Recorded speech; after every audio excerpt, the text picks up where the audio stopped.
We record it. Yeah, I know. I was. Do you want it recorded? No, no, no. I didn't think so.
Supervisor Thompson.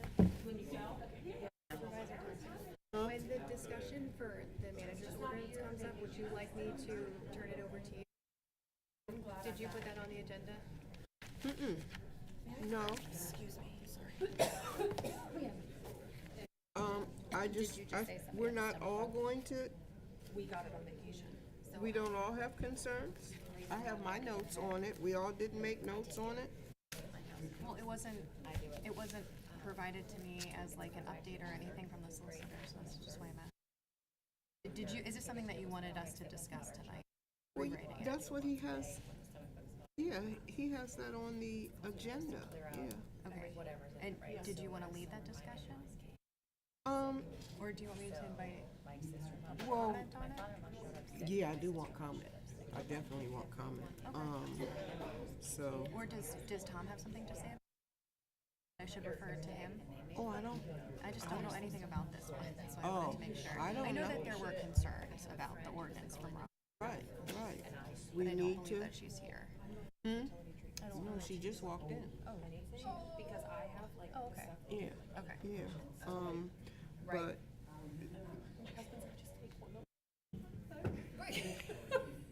I mean, I just have a few notes on He thought he avoided it. different sections that I've gone over recently. Just ask Tom quick. I'm happy to turn it over to you if you want to make Okay. a couple remarks, and then you can invite public comment on it. There's no action that we can take. Right. I am. And people will be weird because they use it for filters. You just have to make sure you get the food grade kind. I was in high school. She was like at the age of.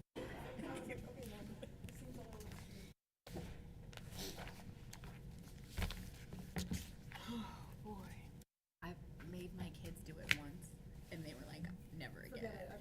But now when they're throwing up, they're like, I wish I would have thought. I'm like, yeah, don't you wish you would have drank your dirt? That's what.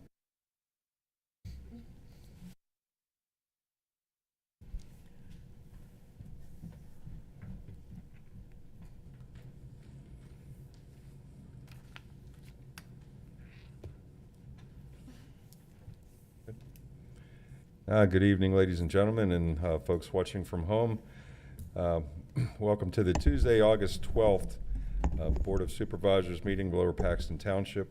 On tonight's agenda, some of the highlights: we have an action to approve an interim finance management agreement for an interim finance director. We do have a presentation by Michael Baker on our active transportation plan, which we had a little open house here earlier prior to this meeting. And finally, a discussion on the topic of rewriting the supervisor and the manager sections of the codified ordinances. Supervisor Najim is absent with excuse. Remaining supervisors are in their place and ready to conduct business. Thank you, Mr. Vernell. Welcome, everybody, to the Lower Paxton Township Board of Supervisors Workshop Meeting for August 12th, 2025. It is now 7:04 p.m. Please stand for the Pledge of Allegiance, led by Supervisor Thompson.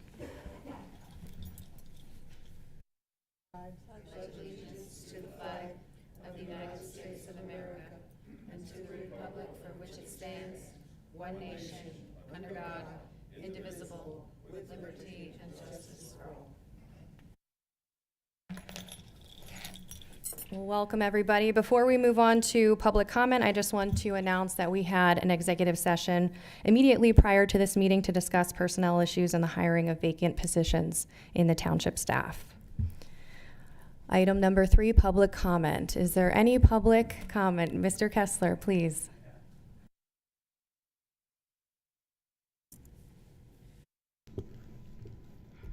Good evening. I'll keep this short, I promise. I was on the website, PSAT's website, and I guess most everybody here, I know everybody's a member, but you utilize hopefully their data. What is the status of, remember a meeting or two ago, I had suggested looking into a traffic ordinance for the township to give the police a little more teeth to bite into some of the roundabout issues, the oversized loads. Has anything been done about that? Yeah, there has been a couple meetings, Mr. Kessler. I'll turn it over to Mr. Vernell to answer those questions. Yes, there's been discussion internally between myself and the public safety director and the public works director. We are scheduling a meeting for ourselves to get down and start looking some language here in the upcoming weeks. Okay. I'll give this to you, but you can get it off PSATs. They actually have a traffic regulation ordinance for municipalities. All you have to do is cut and paste. I would ask, number one, if you would do that, and I'm happy to give you my copy, that's no problem. I believe you need to run it by PennDOT. I don't know if you can tentatively go through and approve it pending PennDOT's approval, that type of thing. I'm trying to fast track this a little bit. I do want to thank your police department. I've been noticing in Lingelstown some additional traffic stops with tractor trailers. When I came through Lingelstown this evening, now all three sides of the roundabout have been busted out. So, something new. So that's pretty much all I had really to speak about this. I would ask if I may, further down on agenda 6, speak a couple words or ask a question, I should say. Absolutely. Thank you so much. Thank you, Mr. Kessler. Yes, please. Good evening. My name is John Campbell, 10 Wrigley Lane. So I've heard conversations here about development authority, efforts and initiatives like that. That can be a game changer for the township, along with some of the other ideas. Thank you. My question is, how are initiatives like that, right, which are very important, being incorporated into the township's long-term and short-term strategic plan? Because in a lot of ways, that's going to change how we do business. And that's just one idea. I'm a firm believer in being innovative and thinking outside of the box.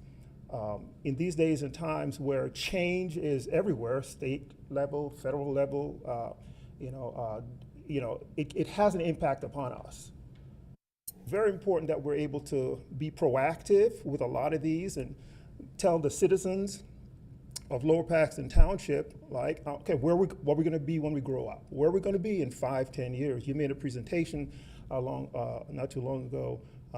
So is there a strategic plan? I mean, I looked on our website, I didn't seem to see one. Maybe I didn't look in the right place, but again, I'm from private industry, from the finance industry, right? I've never worked for a government before.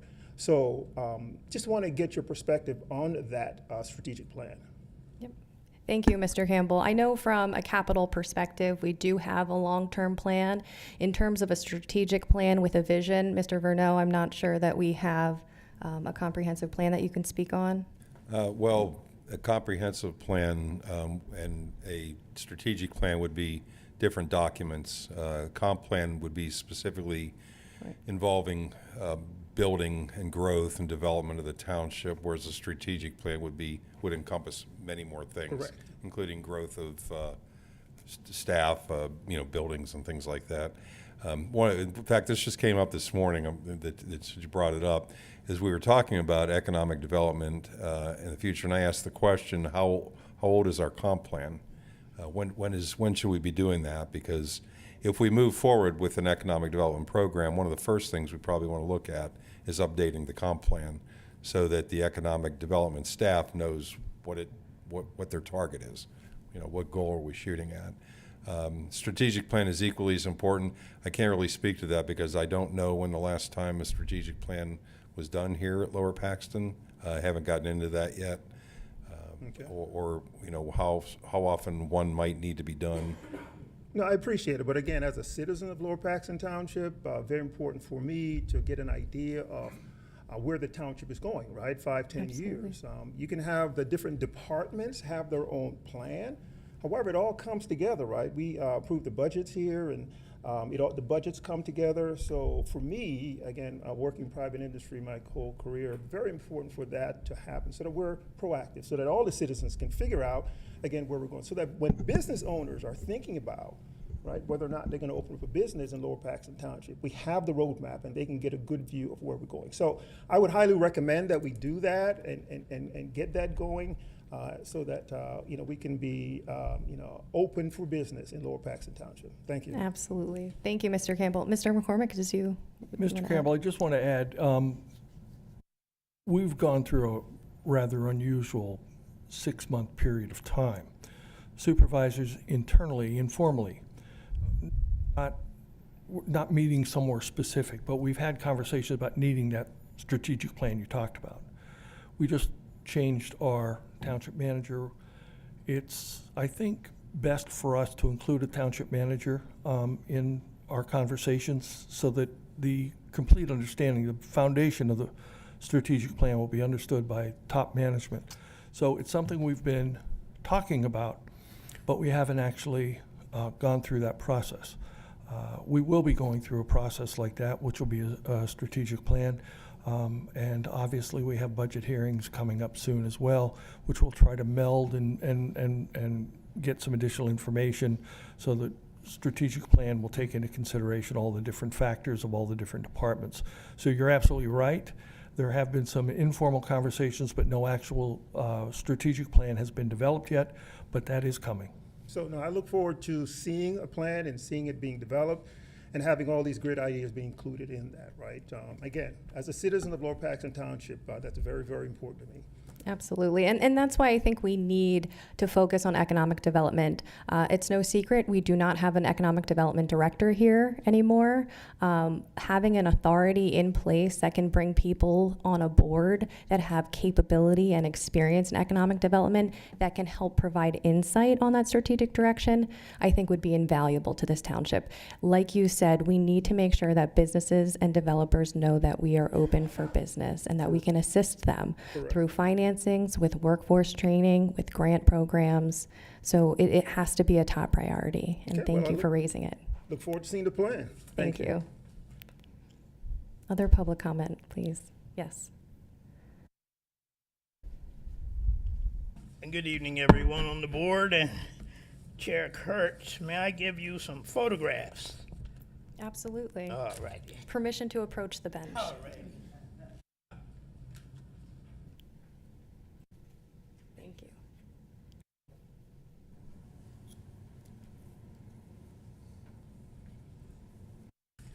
I'm Alvin Taylor. I live on 1062 Acre Drive, cul-de-sac, down there by the pond, Twin Lakes.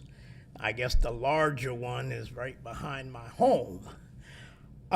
This has been a crazy year with the water that comes off the Point Mall through those 48-inch 3 pipes.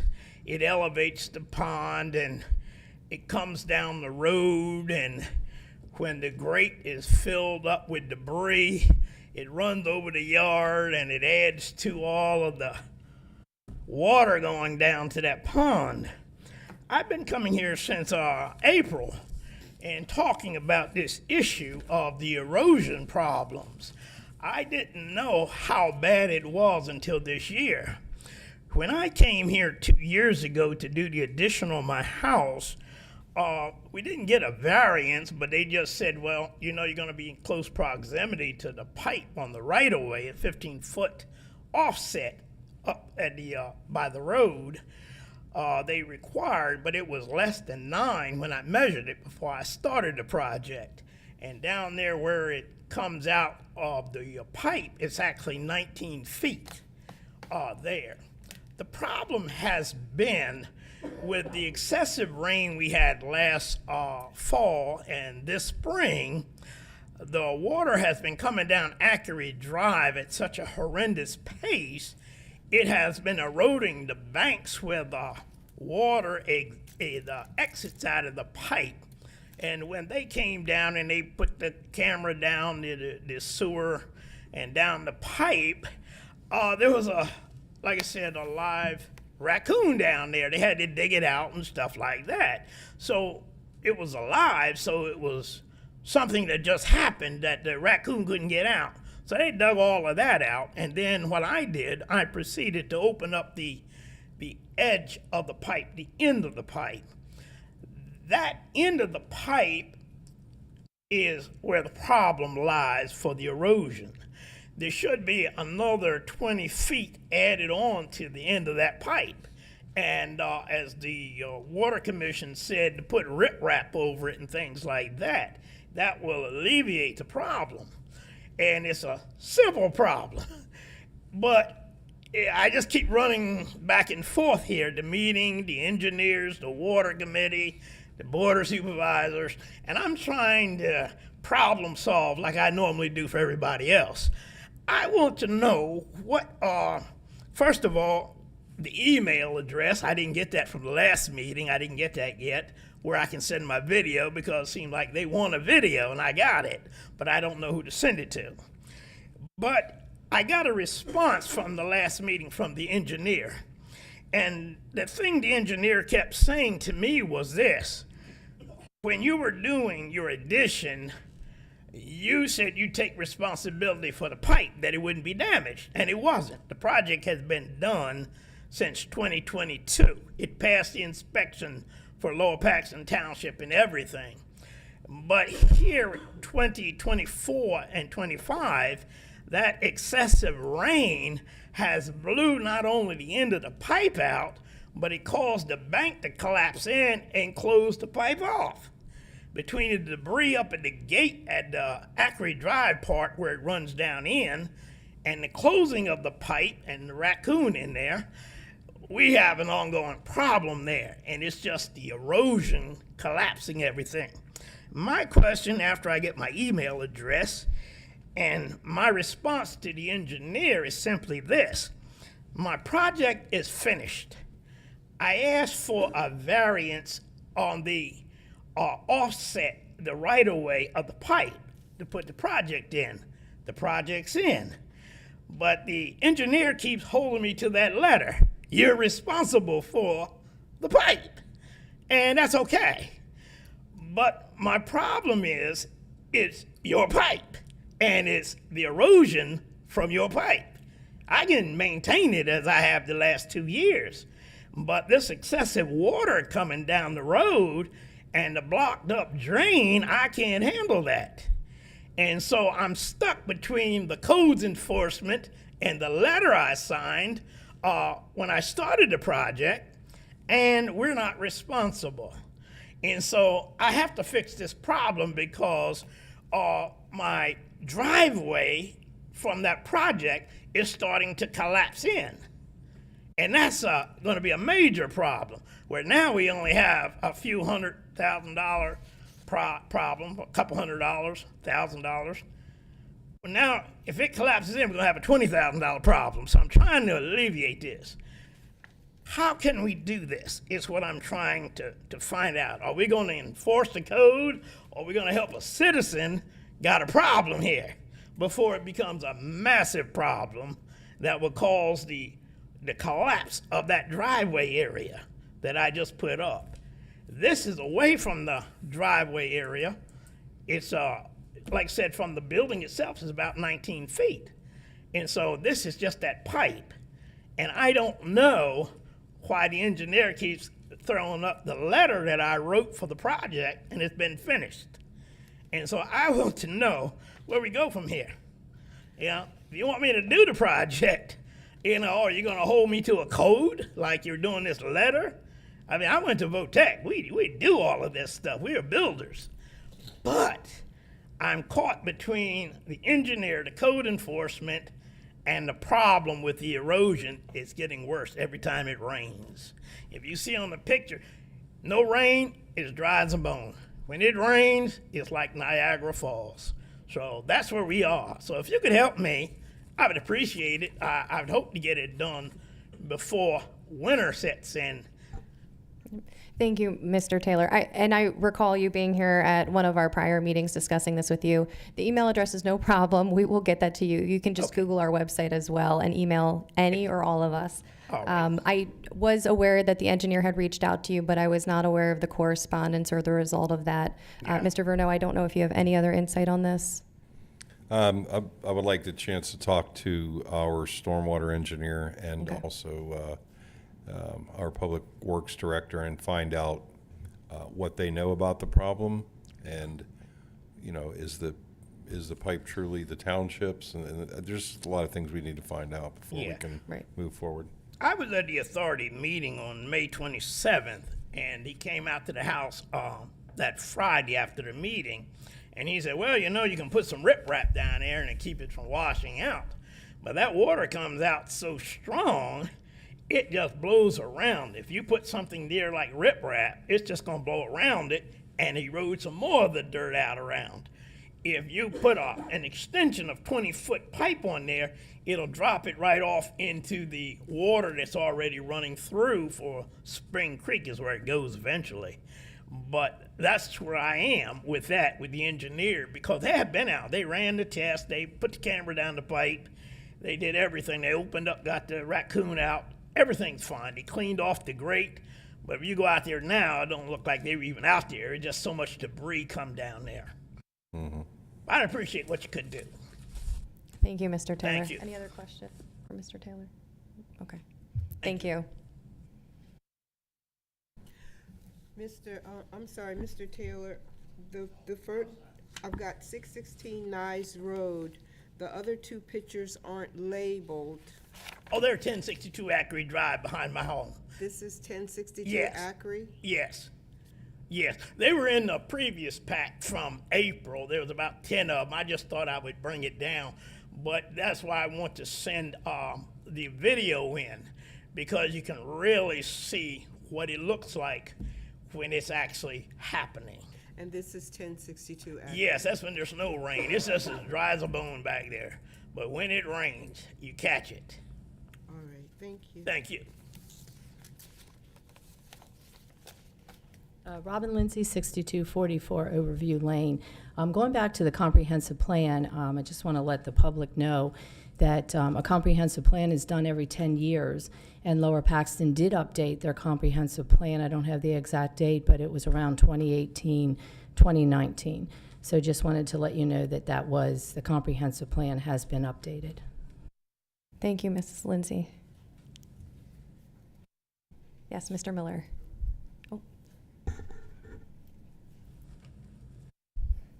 I'll try to keep it brief. I wanted to thank the township. They came out, we talked about, giving a haircut to Goose Valley, some other roads. They did hit Goose Valley hard. There's more to do. Okay. But as Mr. Taylor said, it's been an unusual year. There's a lot of growth lately, and it's something that's hard to take care of. But, I'm concerned about the sight lines and the overgrowth. You're not able to get around the corner and see people, but they did a pretty good job. So I wanted to, Matt they did a good job on that. But I will mention, I was over by Rutherford Road again when I go to the cemetery there to work. And, there's a broken culvert. It belongs to I checked with a former worker at PennDOT, a former supervisor of an area in another county, and that is PennDOT's. Same thing with the sidewalk from the apartments down to, I think it's Orchard. As you head back up the Locust Lane, it's in complete disrepair.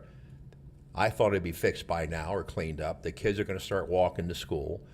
And I just, as the supervisors and everyone drives around, just be cognizant, look at this stuff, and you'll see that it starts to really, you're driving and focusing on what you're doing, but it starts to leap out at you as just total neglect and disregard to all the people and kids that live there. I'm not playing the kid card on this, but they're walking there. A lot of them walk.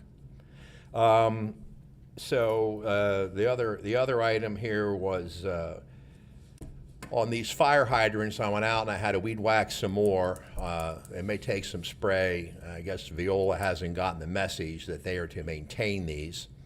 I'm not going to quote numbers, but I was told how many hydrants we have and that we actually pay a monthly maintenance fee on those hydrants. And it is absolutely staggering the amount of money.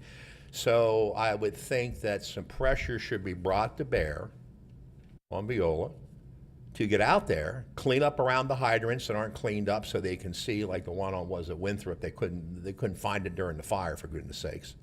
And that's the one I'm focusing on. Again, I just did it Sunday. And we need to get markers on them. Some you just can't see, especially in the winter. I mean, I'm told that the township is responsible, so we buy the fiberglass ones we've been putting on and get them up and they look good. I mean, they look terrible. But I didn't know that we're paying a maintenance fee. So what do we get? We're just giving the money away. Huh? Yeah. And the other thing was back to, Verizon never came to my neighborhood to raise the line that the trash trucks are hitting. So again, foretold is forewarned. They rip them down. It's on Verizon. I'm not 99% sure it's Verizon line. I gave the address. I don't want to put it out publicly here, but I did call. They told me they'd be there in 4 hours. It's been over 4 weeks. And the same thing on Colonial Road down by Sheets and Winthrop. Those things are still hanging on those lines. There's a lot of tension, a lot of spring in those lines. So if one of them cracks, it's rotted, and it flips out into the road, then who's responsible? I just feel that PennDOT is not cleaning up their mess along Colonial, between Old Colonial and Goose Valley. That log is still laying there. And as with the comprehensive plan for all, for people walking and bike, people walk and bike there. Now you got a log laying there for like 2 years. Who is responsible? Are we going to make the homeowner clean it up? It's in the PennDOT right away. If it falls onto your property from your neighbor, technically it's your deal. Your neighbor's a good guy, might clean it up, but that's not happening. So for the good of the order and all the stuff that's being done on sidewalks and curbs and everything, these people, I don't know how you can hold them accountable. You have to call and call. But I don't have that. I call. They ignore me. They ignore a lot of people. Viola's never called back about the kids painting the fire hydrants. I'm still waiting on that. It'll be next summer. It'll be too late. As Mr. Taylor said, it'll be too late. And I'll close out with Mr. Taylor. I had the same exact problem he's having in Susquehanna Township. And it washed out so much dirt that if the kids came out of the two houses in this one area, they'd fall into what I call the abyss. They came out. And what it was, they said it was I don't know the construction area, but the increased amount of construction in your area with impermeable surface, who did what on their property, maybe without permission, the absorptive capacity is greatly reduced. I mean, it could be something that's just a greater volume of water, not just from the rain, but from, other construction. And it comes to a point, they extended the pipe into an area where it plopped into another area of water. It was simple, it was fast, and they came out, and, I'm not saying you have to run out there and do it. But this happened in another location in the township that I helped some people with, and I came over and privately spoke with some people here, and that was fixed also. The pipe was just too doggone small. In his situation, I'm sure it's probably the length of the pipe, where it simply dumps it in what we'll call the spillway of Spring Creek. I don't think he should be culpable for that. I mean, this is just all this water is coming from all these other people and all these other areas. I mean, the stuff that comes out of East Park, I mean, I saw that whole parking lot cave in. It's a lot of water, and once water gets in behind something, it erodes it and it's over. So, you could put it in there and put in some riprap, but I've seen his problem before. And I just think it's something simply needs to be looked at and addressed and fixed. And I have great confidence in our Public Works Department in doing that, if that would be something they would do. Thank you. Thank you, Mr. Miller. Thank you. Mr. Lindsay. Good evening, members of the board. My name is Joe Lindsay, 6244 Overview Lane in Lower Paxton Township. I'd like to first ask the solicitor a question on the, I think it's the PFM salary study. In that study, was there any language that would allow either party to terminate the agreement? Are you talking about the agreement with PFM itself? Yes. I don't have that agreement. Okay. From memory, I don't know. Okay. Does anybody else on the board know? I mean, I'm not going to talk about it. I just want to know if you do. If you don't, that's fine. That's fine. But I was at the last meeting, and I was not only angry, I was ashamed after listening to the study of results. And it wasn't that they didn't do their job. They did their job. But because of one member of this board, for whatever reason,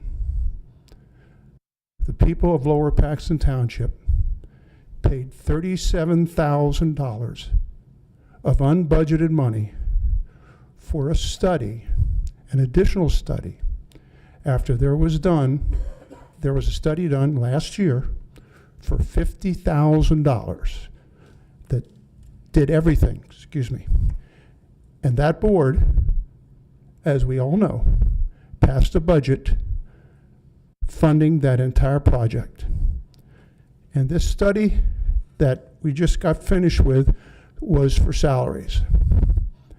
And I sat here in the meeting last week, and I even chatted with the representative, and I asked her, I said, so can I take it from your presentation tonight that you found nothing wrong with the $50,000 study and you're not recommending any drastic changes? And she said yes. That to me is disgusting. And that board member, Mr. McCormick, I would like to request that before the meetings, instead of shaking hands, you ought to apologize to the people that live in Lower Paxton Township for paying $37,000 for something that wasn't needed. You made a comment after that presentation, and like I said, this is nothing against the company. They did their job. That this was a necessary, clear step to the process. It wasn't needed. I'm not going to go into what I think the motivation was for it, but it wasn't needed, and we wasted $37,000. And the people were, Mr. McCormick thanked them for doing the study, but the people that ought to be given the thanks should be our public safety director and our deputy fire chief of Lower Paxton Township, because for those of you at home, they developed the program that was approved by the Board of Supervisors and was confirmed by the study that was presented last week to this board. And we paid $37,000 for that confirmation. Thank you. Thank you, Mr. Lindsay. Is there any other public comment? Yes, please. If it please the board, my name is Julie Lober. I live at 18 Care Street. I'd like to have some clarification. A number of us are quite excited about the economic or redevelopment authority that is being considered, being formulated right now with this at this board. And I'm confused because the first thing that I heard mentioned was a redevelopment authority, and then I heard in a subsequent meeting an economic development authority. And one of them, as was pointed out, is from the Urban Redevelopment Law of 1945, and the other one was under the Pennsylvania Municipalities Planning Code of 1968, if I have that right. But they're two different things, two different goals. The municipal planning, I'm not telling you anything you don't know, establishes things like zoning commissions, and it gives the authority up to the township to create the authorities, and that's fine for economic development. And then I'm hearing redevelopment authority, which addresses in particular blight. And I'm confused which one is to be considered, and I might offer that we could consider maybe doing both. That the economic development is more appropriate to the Linglestown Road issue with all the development going out there. I don't know what the definition of blight is, but I think the Colonial Park Mall is awfully close to that. And maybe we need a redevelopment authority for that one. So if you could give some clarification to us, or is this still kind of nebulous, I'm fine with whatever you suggest. Thank you, Ms. Lober. So I was proposing, and I have always proposed, an Economic Development Authority. That's created under the Economic Development Financing Authority law. It's Title 73 under Purdon's. I can send you the exact site if you'll leave me your contact information. Okay. Essentially, a redevelopment authority created under the urban redevelopment law, it can do the same thing, it can undertake the same financings, but it does require a blight designation. Under the Economic Development Financing Authority law, we do not require a blight determination unless you're doing very specific projects like tax increment financing. I think either authority could do what we needed to do in the township. The definition of blight, as I did mention last week, it's statutorily defined under the urban redevelopment law, but essentially it's any property that's not being used to its highest and best value. It's a very broad and generic definition under current case law. So we probably do have buildings within the township that would meet that definition. I am proposing the Economic Development Financing Authority. I can send you information on both if you'd like to look at them, but it would really achieve the same objectives and purposes. In a very general sense, my rationale for going with an Economic Development Authority as opposed to a redevelopment authority, conservative reading of the urban redevelopment law would require certain project proposals or plans that have to be undertaken, by a planning commission.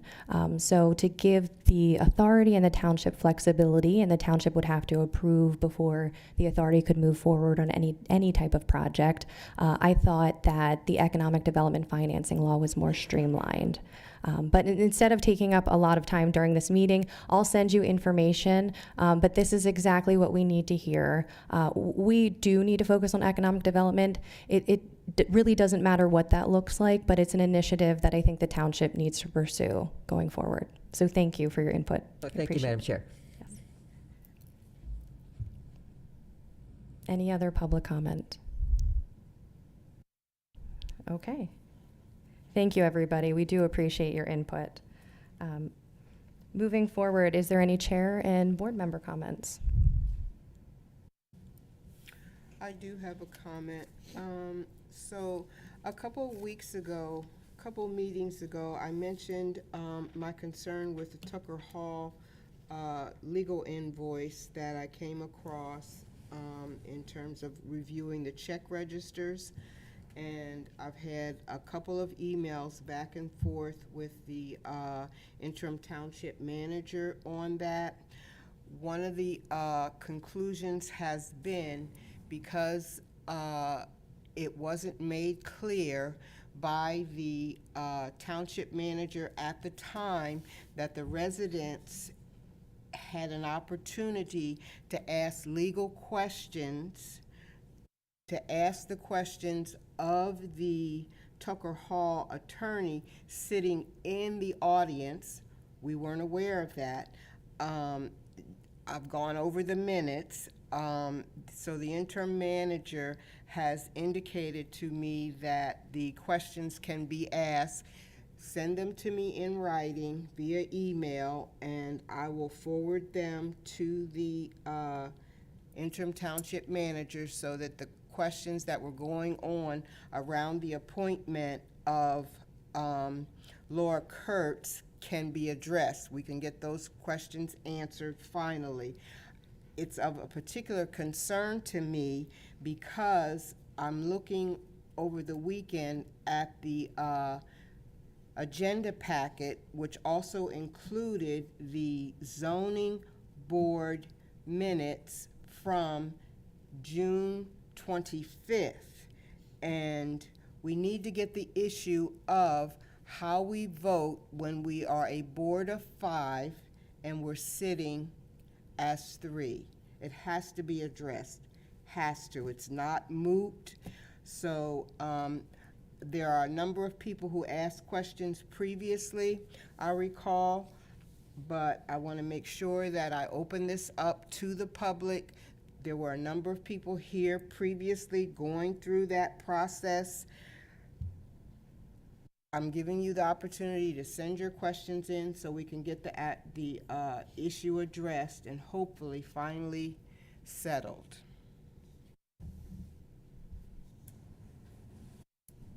Thank you. Okay. Is there any other board member comment at this time? The only thing I will say is I went back and looked at the minutes of both of the vacancy board meetings, and I also watched the video that is posted on YouTube. If it didn't make it into the minutes, I apologize for that. But if you look at the video specifically, I think it's like 2 minutes and 30 seconds in on one and 5 minutes and 30 seconds in on another. It is clearly referenced by Mr. Gottschall that there is an attorney from Tucker in the back of the room available to answer questions at those meetings. So please refer to those videos. But of course, if there are any questions, please refer them to Supervisor Thompson. We want to have them addressed. Thank you. All right, manager's report. Thank you. Just a couple of updates on our hiring efforts. We did choose. They've been meeting and interviewing code enforcement officer candidates. They do have a choice, and I believe we're going to make an offer to that person. Secondly, as you are aware, that we did have an opening for a clerk in the sewer department. According to the contract, one of the newly hired receptionists has the option of applying for that job if she wishes, and from all indications she is. So they did go through the list of resumes that they had from the last time we hired a receptionist, and none of them are available. None of the ones that they had wanted to interview then are available, so we're going to have to open up advertising again for receptionist position. Thank you, Mr. Verneau. Moving on to action item, action number 6, to approve an interim finance management services agreement. Mr. Verneau. Thank you. I'll wait till this thing comes up on the screen here. Taking a little slow. When I started here, we had conversations with our finance manager. There were some concerns about being behind in the budget process because she was pulling down 2 duties. She was the day-to-day finance department plus trying to hold down the finance director's job. Doing some thinking about it, and I did ask the board if they would be amenable to me bringing in somebody to be an interim finance director, somebody with considerable experience, somebody I had worked with in the past, primarily to steer the budget process. I believe our finance manager was doing a fine job with the day-to-day stuff, but there was a concern about the budget process staying on track. So I talked to Mr. Grove. Mr. Grove has 40 years worth of experience as a finance director and budget director in public accounting. We did discuss what he'd be willing to come on board for and for how long. And so he has actually been here for a couple of weeks doing some work, but we have this formal agreement that our solicitor worked on, and that's what's being presented to the board this evening to formalize this appointment of his. Thank you, Mr. Verneau. Before I ask for a motion and a second, I know Mr. Kessler, you had comment. We'll take public comment now on this action item.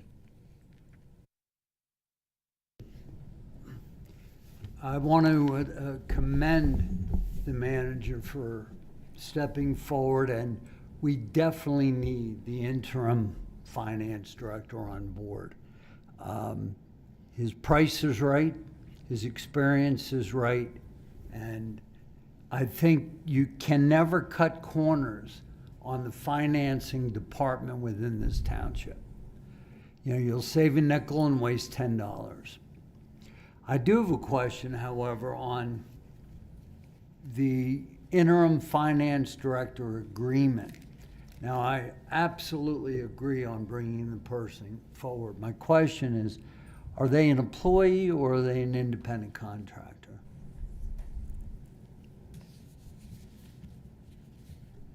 They're an employee under this contract. In other words, they'll receive a W-2 as opposed to a 1099. Okay, then I think you ought to reread the agreement. I don't think it's proper.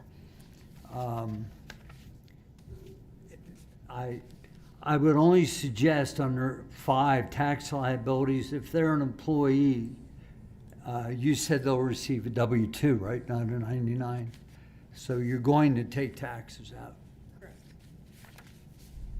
Okay, well, it doesn't say that in this agreement. All I suggest, please read the agreement, make it make legally sense. I 100% support and agree hiring this person, bringing them on board. Hopefully they'll even stay longer. So once you get a permanent finance director, there's an overlap period of time as well. Don't shortchange running the finances. But I think this 2-page agreement has some contradictory language. Thank you. Thank you, Mr. Kessler. Is there any other comment? Solicitor Madden, could I just ask, are we comfortable, or would we rather like a second review and table for? If you want next me to week? look at it again, I will. It's standard language that I use in both public and private sector. I'm comfortable with it. Okay. Mr. Vernell, any issue with tabling this item until next week, from your perspective? No, I don't believe so. I mean, I understand the language Mr. Kessler was talking about, and actually had the discussion with Mr. Grove about the language, because it would be more suitable for somebody who would be a contract employee who has to take care of their own taxes. But it's also a harmless clause. It doesn't cause the township any problems, nor does it cause Mr. Grove any problems. So I think it would be perfectly legal to adopt it the way it is. If you want to put it off, Mr. Grove's still going to be here. It's not like he's going to leave if he doesn't get this signature tonight, so. Could I ask a question? Do you have the contract, the agreement in front of you? Yes. Okay, so I'm looking at compensation. Such compensations shall be subject to applicable tax withholding and will be paid periodically in accordance with normal township payroll practices. So the tax withholding, that's us being responsible for withholding the taxes from his check? That's correct, like any other W-2 employee. Okay, and then in number 5, tax liabilities, the interim finance director is solely responsible for the tax liabilities and consequences to him that may result. So, is that a contradiction? That it's an addition rather than a contradiction. This would be, again, if he was receiving, if he did some contract work for us outside of his regular daily employment, then this clause would conclude that he actually has to take care of his own 1099 wages. So again, he's not doing any contract work for us, so there will be no additional pay or that we would be paying him for which he would be responsible for taxes. But again, it's not, the clause itself is harmless. It doesn't, you know, if we were to happen to pay some 1099 payments to him, they would be covered by that clause. If you remove the clause, it does no harm. If you leave it in, it does no harm. Thank you. Okay. Well, I think based on the discussion that you're hearing from all of us, Mr. Taylor, would you like to provide public comment? Yes, please. Yes. I used to do contract work with Rutgers University the same way with a 1099. My question has to do with if the person is hired as an employee with a W-2, would mean if they were hired permanently, they would have seniority built in with that contract? Or is this just an interim position with no seniority? And there also like a contradiction with if he has a contract while he's employed and get a 1099, couldn't he just get a 1099 to start with and it'll cover all of it? No, because The difference is, and I don't want to get into a long dissertation on what 1099 employment means, but because the township sets his place of work, time of work, manner of work, he's a W-2 employee. The idea that he could provide contract labor to the township also, in addition to his daily work. Let's say, for example, there was some kind of financial study that he may offer to do that on his own time at his own station, at home or whatever, which would be actual contract labor. That would be a 1099, which would be in conflict. It's not his W-2 or his daily work while he's here in this building working at the desk we provide, the computer we provide, and at the times we tell him to. My question as follow-up then would be, are you going to open this position up to the general public when it's time to do the permanent hiring, or is he being considered on a permanent basis after this interim? This position has been in the public since at least June. We have already gone through a pile of resumes. We've already interviewed the candidates, and we already have people that we're getting ready to do a background check on. So, and he's not one of them. He's not interested in permanent employment. Okay. He was happily retired like I was, and I dragged him out of it. Okay, thank you. Thank you, Mr. Taylor. Is there any other public comment? Yeah, again, John Campbell, 710 Wrigley Lane. I would just say, 710 Wrigley Lane. Just get rid of the clause 5, just to make it clean, because if you have an employee and that employee does contract work on the side as well, to me, it's a conflict. Right? It's a conflict of interest. And you're either an employee or you're not an employee.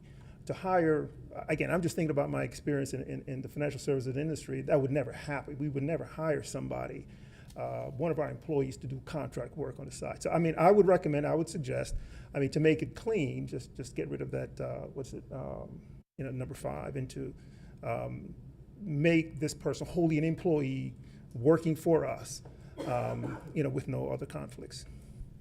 Thank you, Mr. Campbell.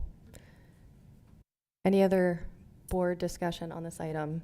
Okay, I think all of us support bringing on an interim finance director. Rick is a wonderful finance director. He has incredible experience. But my recommendation would be just to clean this up. We'll take action next week. So I will make a motion to table this. Is there a second? Second. All those in favor, say aye. Aye. Aye. Any opposed? No. One opposition. Okay, motion carries. All right, moving on to item 7, which is the active transportation plan presentation.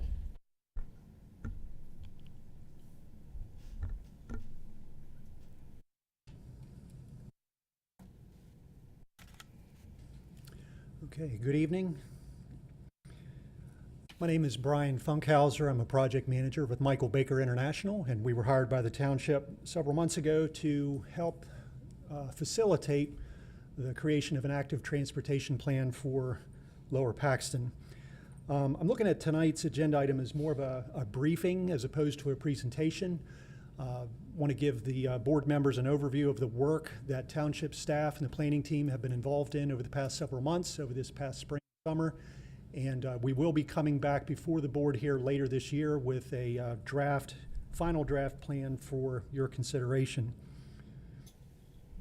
Just have a couple slides tonight to help organize the overview. But again, for any who are not familiar with the purpose of the active transportation plan, we've talked a little bit tonight already about comprehensive planning, but the active transportation plan would really serve to provide a guide for Lower Paxton going forward with regard to how do we plan for the future of bicycling and walking and other forms of non-motorized transportation within the township. I don't need to remind anyone here that the township has largely been built around the private automobile. And if you look at the township through the eyes of a pedestrian, at times it can be a very challenging environment to walk or bicycle in. So that's really what the active transportation plan is seeking to address, making recommendations across a variety of things affecting infrastructure projects that are needed, capital project needs, policy that's needed within the township, education, enforcement, a wide variety of things that we're going to be looking at as part of the plan's development. As I mentioned, we've been working at this for the past several months. We have been working with a project steering committee. We've been engaging them all along the way, and we've been using them as a sounding board. They're providing information and feedback to us as we present draft product to them all along the way. We're also providing regular briefings to the township's Greenways Committee as well. A major milestone took place earlier this evening here in this room. I know several of you were here and participated in the open house that we held as part of the plan's development. And working with township staff, we wanted to give the public an opportunity, face-to-face opportunity to come and to talk with township staff members, to talk with members of the planning team with regard to considerations that need to be made as part of the plan's development. We had display boards here, maps available for people to mark up and provide feedback to the township with regard to some of the challenges that they're experiencing as a cyclist or a pedestrian. So that's going to be valuable input for us as we work in coming weeks in developing a set of recommendations for the township to consider. I mentioned the steering committee. We have a good cross-section of individuals who have been assisting us and really serving as a sounding board for the overall planning process. From Rachel as the Parks and Rec director, she's really been guiding us and coordinating with us all along the way. A number of other individuals who are also serving. Andrew Baumberger, who is the executive director for the Harrisburg MPO. We have others from PennDOT District 8. And these are important individuals that the township is going to need to be coordinating with even after the formal plan process is completed and the township moves into implementation phases. In addition to the open house that we hosted here this evening, we've also been engaged in one-on-one stakeholder interviews. I think we've roughly 15 individuals that the planning team has engaged as part of this. Again, we wanted to talk to people one-on-one with a wide cross-section of interests in bicycle and pedestrian transportation. And you see the various groups there on the screen that our team has met with. Some of the products that were included in tonight's open house include what you see here on the screen. We've really had a lot of access to a lot of good data to really help inform our work as part of the planning process. And the maps that you see here begin with the one on the left there. The one in blue is data that we received from the township's Greenways Committee, where they've done work in really developing an inventory of all of the existing sidewalk infrastructure that exists throughout the township. We've also been working with the regional transit provider in getting access to locations of bus stops. And so we wanted to overlay that information with your sidewalk network. And so that's what that map on the left is showing, that intersection between folks who live within a quarter of a mile of a bus stop and overlaying those polygons on top of your sidewalk inventory. And so it really tells an interesting story, looking at all the gaps that the township has with its sidewalk network, being able to facilitate safe movement for pedestrians from residential areas to bus stop locations. And then the map on the right is data that we obtained from the Harrisburg MPO. And it's Strava data that provides information on pedestrian activity, how pedestrians are using the infrastructure within the township. So it's crowdsourced data that we get through cell phones. It's a sample, obviously, of data that we have available, but it's the best data that we have available to us to work with. And again, it just shows desire lines for travel throughout the township for, in this case, pedestrians, but we also have corresponding maps for cyclists as well. I mentioned the public open house this evening. Another prong in our outreach strategy also includes a public survey. This went live at the beginning of the month, and it will remain open through the end of August. And again, it's another opportunity for folks throughout the township to be able to provide input into this process. And I had a slide or two that provides some commentary on some of the things that we've heard so far through the survey. This is based on input from about 130 residents, largely from Lower Paxton Township. There are a few from some surrounding municipalities as well, but we expect that number to double between now and the end of August. Among the questions that we posed in the survey, we asked folks why they use active transportation currently, primarily for exercise and recreation. Many don't have access to a private vehicle, and so some are cyclists and pedestrians due to the lack of having access to a vehicle. Another key question we asked through the survey was, do you consider your home to be within a safe walking or biking distance from major points of interest throughout the township? And nearly 2/3 said no. So this really represents an opportunity for Lower Paxton as well as for the active transportation plan to be able to address some of those gaps, some of those challenges that exist throughout the community. We're also working with the steering committee in developing, really the heart of the plan is the goals and objectives and the eventual action strategies, things that the plan is going to be proposing to the supervisors to adopt, when you see the plan later here in a couple weeks. But we've organized the plan directions around 3 major areas dealing with safety, connectivity, and collaboration. So for this evening, I just wanted to highlight, some of these goal areas, some of the objectives that we're looking at, some of the things that our steering committee has really been advocating for. We heard it again tonight from the public, different ones that we heard from here this evening at the open house, really advocating for increased education for safety for both motorized and non-motorized users.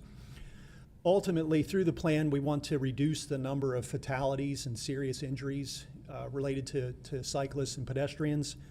Whether or not it's 25% or not, that is something that we need to coordinate with our steering committee on. Do it by total population or by overall vehicle miles of travel. Those are details we're going to be working with our steering committee on. Connectivity, I mentioned the map earlier that you looked at, looking at all of the gaps that exist throughout the township with regard to the bicycle and pedestrian network. So we are looking at making a series of recommendations for the township's consideration in terms of how do we close those gaps and make it more efficient, make it safer for cyclists and pedestrians throughout the community. And then finally, collaboration.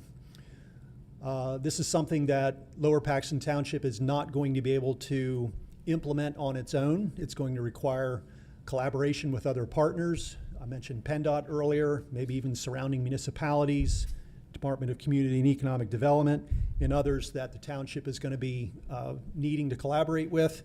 We want to make sure that the township has not only a successful planning process, but also a successful transition for when the time comes for this to move from planning phases into implementation. And then finally, I'll just wrap up with a couple words on the path forward. We're going to be busy here over the next several days and weeks really summarizing the results of what we heard tonight. We had about 20 people, 20 to 25, who came from the public this evening to our open house. We felt like that was good attendance. The input was constructive. And so we're looking forward to going back and really summarizing everything that we heard this evening. Public input is still coming in through the survey, so we're going to be summarizing that as well. And our challenge is going to be translating what we've heard into something that's actionable for the township. We want to come before the board later on and say, this is what we've heard from your constituents. These are our proposals for how we are recommending these challenges be addressed.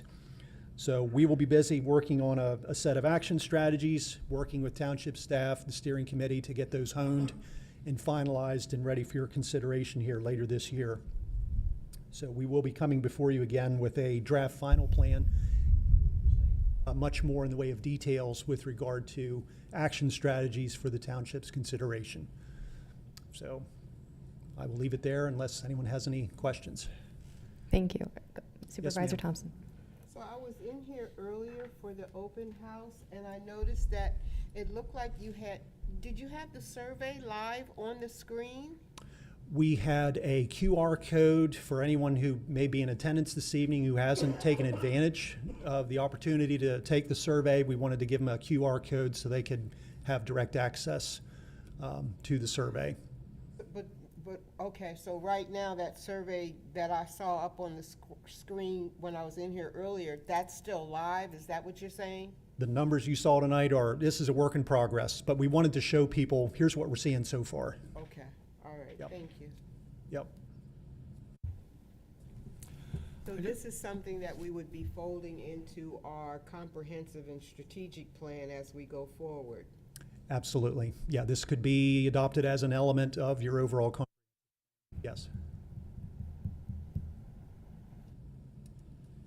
I just want to add that I too attended the open house. I was impressed with the operation of the open house, with the quality of the materials and the presentation, the questions and answers. I want to applaud the consultants for the work they've done so far, especially our Parks and Rec Department. Rachel, nice job, very nice job. I'm looking forward to the report and the recommendations. But I was quite impressed. I think that walking and biking trails are an important part of the community, and I hope more residents will take advantages of what's available here in Lower Paxton Township through your work. Thank you. Thank you. Thank you. A lot of interest and a lot of excitement that we heard tonight. Right. Can I just, the survey is available on our website and it's open until August 31st. Is that correct? That's correct. Okay. Please, everybody visit the website, provide your feedback. We really need it. And I'll echo both Supervisor Thompson and McCormick's comments. It was really wonderful to see all of our residents in here marking up the maps by hand with markers, pen, citing their questions and concerns. So thank you for doing that and for being here. It was really valuable. Appreciate it. Any input from the public? Any questions? Thank you for your time. Mr. Miller, what do you think so far? Good. No, I think it's really important that we had a big discussion as you plan ahead. This whole township, I've said before, you know how big it is, where everything is going to be, what your densities are based on the excellent job they did on going back and going overall to rezoning. So, but you have, as the Foster has said, though, we need some very safe north, south, east, west corridors. Goose Valley could be one. You have the Greenway to consider, and putting all these entities together in a collaborative manner. And I will mention Mr. Eric here. We talk about, construction things and dirt, but a lot of these places, there's going to be the time when, as you're moving stuff around this township, if you define the pathways, or because it's a DEP thing along along Nyes and these other roads, you'll have a place to deposit dirt, materials, and stone, which is going to save you a lot of money. But it'll have to be something you have to have a vision for, and guidelines, so that this vision might happen in the next 15, 20 years. It's not going to happen overnight. It's not the hardest part, and I'll end with this, is getting those locations for these walkways and paths done now. And that involves litigation, it involves DEP, it involves PennDOT. They have to get together and figure it out. The rest then will fall into place rather easily. As I alluded to the fact with the right-of-ways and PennDOT, can't even ride a bike on Colonial Road because of these problems. And so we have current issues to deal with and future planning. But I think it's an excellent plan. It has to be done. And cities, Public Works, they're all really really good about knocking some of these things out as we move through. I've seen the township before things happen in an Thank you. Thank you, Mr. Miller. All right, moving on to item number 8, which is discussion on the topic of rewriting the supervisor and manager ordinance. So just to set the stage here, I believe this item was requested by one of our supervisors, but let me just inform the public. So we do have, under the second class township code, I think it's Article 13, allows the Board of Supervisors to enact an ordinance which prescribes manager duties and responsibilities, among other things. I think it was back in 1968, multiple amendments, I think most recently as 1999. We do have an ordinance for our manager in place. With that, Supervisor Thompson, I'll turn it over to you. So, where we are today is the last director that was hired outside of the, I'm sorry. So the last director that was hired, I understand, was hired outside the practice that has been followed for the last over 20 years. The township manager hired that director. What I understand happened for over 20 years prior to the hiring of that director was that the board hired the directors. And I wanted to change the ordinance. It has to be in both of them, the supervisor's ordinance and the manager's ordinance, to make it clear that the Board of Supervisors is responsible for hiring the directors of departments, and that the manager does not hire the directors, the manager hires the next level down. So that was one of the changes that I wanted to make to an ordinance. And then I have a couple more. So do we have any discussion on that? Do you want to do them one by one? The only other comment I'll make on that topic is under section 23.6, and we can make the ordinance available. I actually believe it is available on our township website. It does say under subsection B that the powers of the manager shall include to supervise and be responsible for all activities of all municipal departments, and that they shall have the authority to hire employees for all vacancies under their supervision. It does not differentiate between employees, directors, or other positions. So on its face, the plain reading of the ordinance would allow a manager to do that at this time. So that is what Supervisor Thompson is proposing we modify. Supervisor Thompson, would you like to invite public comment on that item, or would you like to continue? No, I did invite public comment just now on that particular ordinance. I wanted to, the point that I was making earlier was that it's been done as a practice for over 20 years, and I thought, well, we need to go ahead and get the practice codified and make it the policy.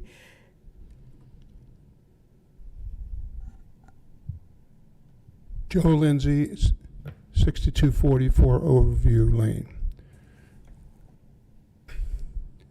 This needs to be changed.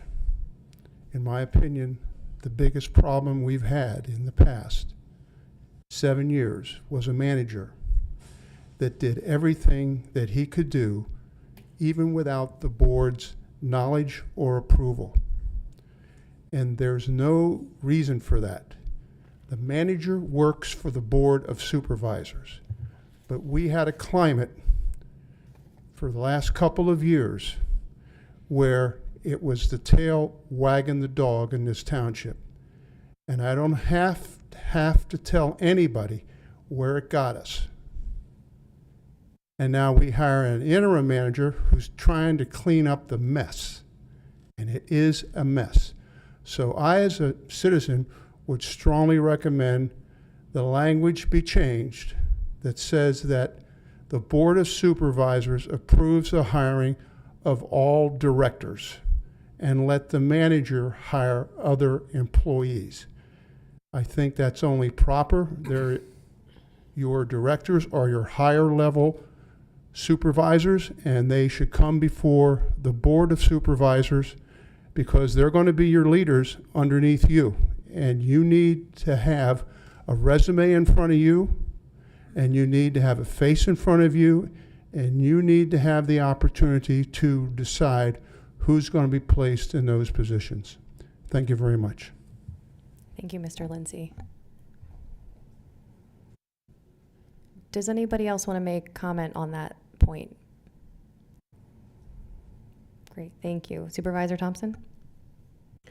The other ordinance that, and I'm not quite sure, I guess we have to put it under the manager ordinance as well as, and we'll have to discuss this, but we do have the memo from December 17th, 2024, where we had the situation where the township manager and the finance manager made the decision to make a purchase outside of over $50,000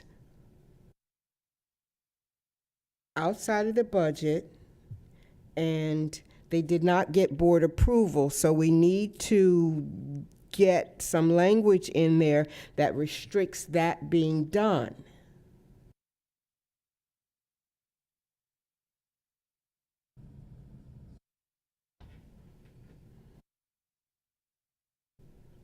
I provided you with a copy of that December 17th, 24 memo from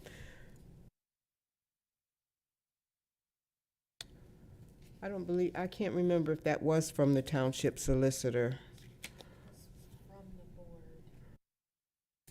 Okay, all right, thank you.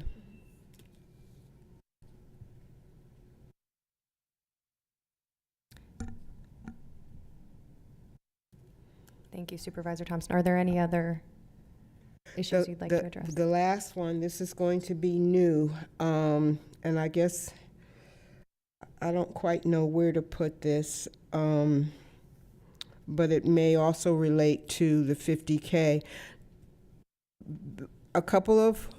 On July 8th, I left for a conference in Chicago, and I came back with a lot of information that I'm slowly sharing with the board on data centers, and this will be the first time that I've really brought up this one specifically, but no purchase of AI, artificial intelligence, should not be made without the board approval. That's something that we're going to have to study very hard going forward. So I just want that to be put in some language that will fall into the ordinance also. Thank you, Supervisor Thompson. Is there any public comment on those items that Supervisor Thompson raised? Okay. We will have to work with our solicitor to make sure if we do make changes that they are in the correct and appropriate ordinances, or they're enacted as policies or other actions as appropriate. Okay. All right, moving on to announcements. Any announcements from the board? No announcements. Okay. With that, I will ask for a motion to adjourn. Is there a second? All those in favor? Aye. Meeting adjourned.